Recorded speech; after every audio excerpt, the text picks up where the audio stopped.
So if you want to see what's in this can, help me finish the cartoon.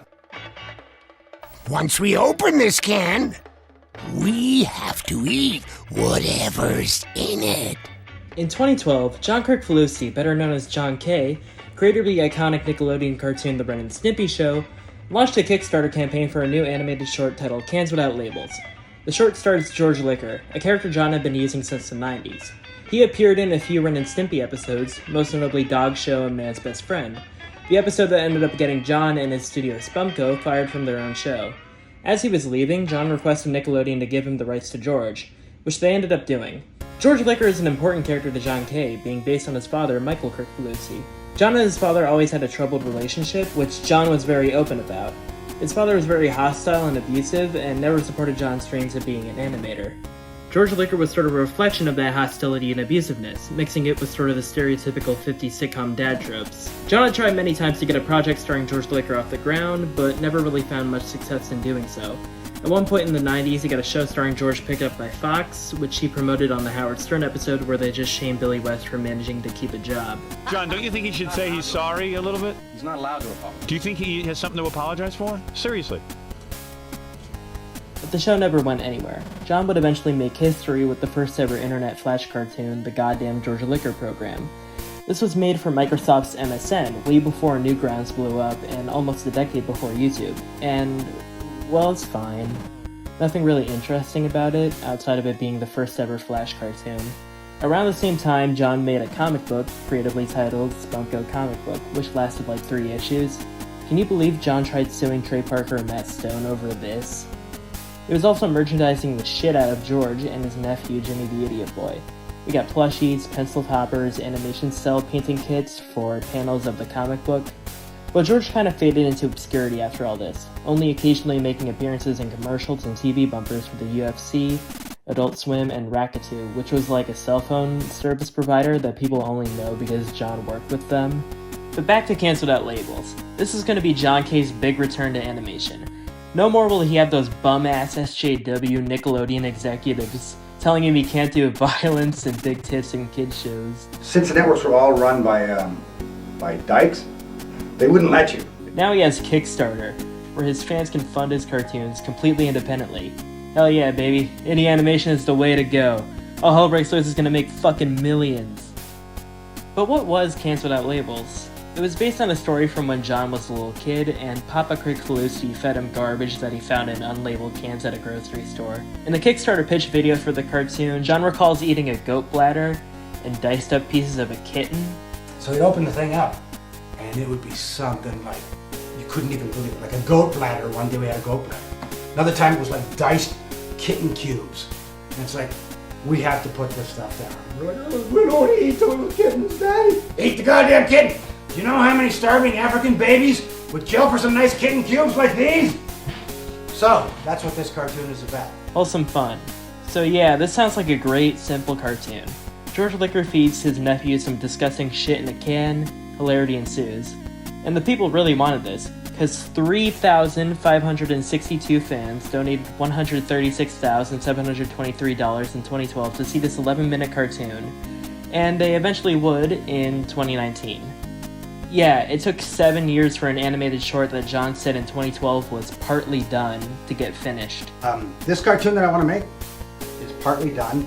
It was already somewhat known that John was terrible with deadlines, which is part of the reason he got fired from Ren and Stimpy. Ren and Stimpy season premiere. But goddamn, what does this man do all day? 3,562 people gave you over $100,000 for a reason, bro. I remember hearing a rumor that John used some of the Kickstarter money to pay for back surgery and a vacation to Mexico, some shit like that. I don't have a source for this, but it sounds believable. I don't know. But the cartoon was eventually finished, so no need to bitch anymore, I guess. At least he made something with his Kickstarter money, unlike Butch, I traced your childhood Hartman. Where is Oaxis, man? Give it to us. I remember when this came out, I was a soft-brained 12-year-old who used Twitter for some reason, and the animation community ripped this apart, and yeah, I can kinda see why. This cartoon is half-assed. There aren't many actual jokes here. The whole cartoon centers around Slab and Ernie, George's nephews, having to eat a human face out of a can. The humor, in quotes, is very dry, and not in a really funny way. They try to get Cigarettes the Cat, voiced by Wacky World of Tex Avery producer and John K's biggest dick rider, Eddie Fitzgerald, to eat it. You're so intimidated by John, by the quality of the drawings and everything, that itself is so intimidating that it's almost as if the drawings yelled at you. You better not ruin us.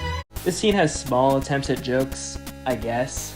Cigarettes rubs his ass on a chair and says, "So this is what an ass is for." And the can makes a sound.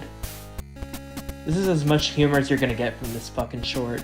Oh wow, the duck name is Bastard, and he ate a face, and George Liquor slides into the room, and is very mad, and makes funny noises.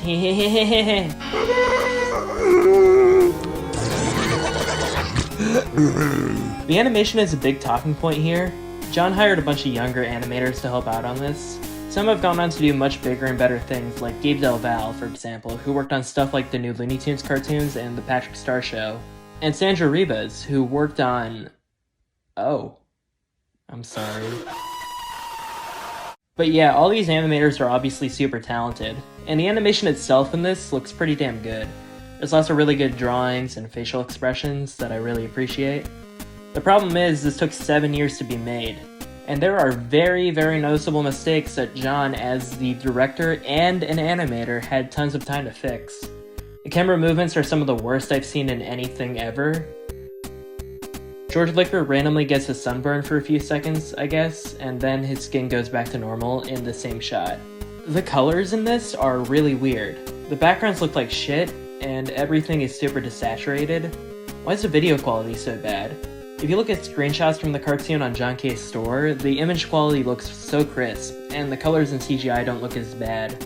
Oh yeah, and also there's CGI in this cartoon. I don't know why. You couldn't just draw the cans, you had to get some 2005-ass CGI renders for them. Fucking weird. The audio quality in this cartoon is really fucked up also. This is Mike Pataki, the voice of George Liquor's last acting role in anything ever. Rest in peace, man. Near the end, the short switches from his voice to John K's as George. It's kinda noticeable. John's voice for George is way more loud and rough sounding. Each can gives you clues. I got it down to a science. Tell you what I'm gonna do. I'll open another can. There's clear audio cuts also, like in this scene. Do you know how many starving African babies would kill for a nice face like this? Do you? Eddie Fitzgerald recorded his lines through a microwave also. But even I draw the line at a face, man. Jesus Christ. Some cat. But at the same time, just listen to me. I have no right to judge other people for their shitty audio quality. Pencil's party's awesome. Oh wait, yeah, I fucking do. Because you had $136,723 at your disposal to get motherfuckers in a recording booth. Michael John Crick-Falusi. You were getting $1 million checks from Nickelodeon at this time also. You can get fucking decent audio equipment. I think I've said enough about this short. It's pretty mediocre. I like Eric Bauza though. Hey, going off topic, but he's taken all of Billy West's jobs. He replaced Billy as Stimpy, because Billy fucking hates John K. But also replaced him as Bugs Bunny, and it's Woody Woodpecker. But now Billy replaced Eric as Stimpy again. You know what? This reminds me of a Beatles song. I need sleep. Okay, but what happened to John K after Can Without a Label? He wanted to do more Kickstarter cartoons. He wanted to do one about his 15-year-old girl character that he sexualizes a lot for some reason, Sody Pop, but that never happened. He also wanted to make a cartoon about these characters, Binto and Blop, but that never happened. He did a poster and animation for a documentary called Utopia Means Nowhere, which is about Trump, I guess, but that never came out. He made these NFTs. Gross. Also, he can't work in animation ever again, because he's a fucking child predator. Fuck you, John K. The film is a game changer, a pirate broadside into the hulls of the lumbering dreadnoughts that dominate the animation industry. Fans who supported this film on Kickstarter won't be disappointed. The man continues to evolve. The animation experiments we saw in the recent Kirk Douglas film and on the Simpsons title are now improved and incorporated into character-intensive storytelling. No, it's not too wonky or too stretchy. It's just right. This will be a much-studied film, and if you're a cartoonist, you'll find yourself drawing compulsively after seeing it. Enough said. Eddie Fitzgerald, glazing the fuck out of John K.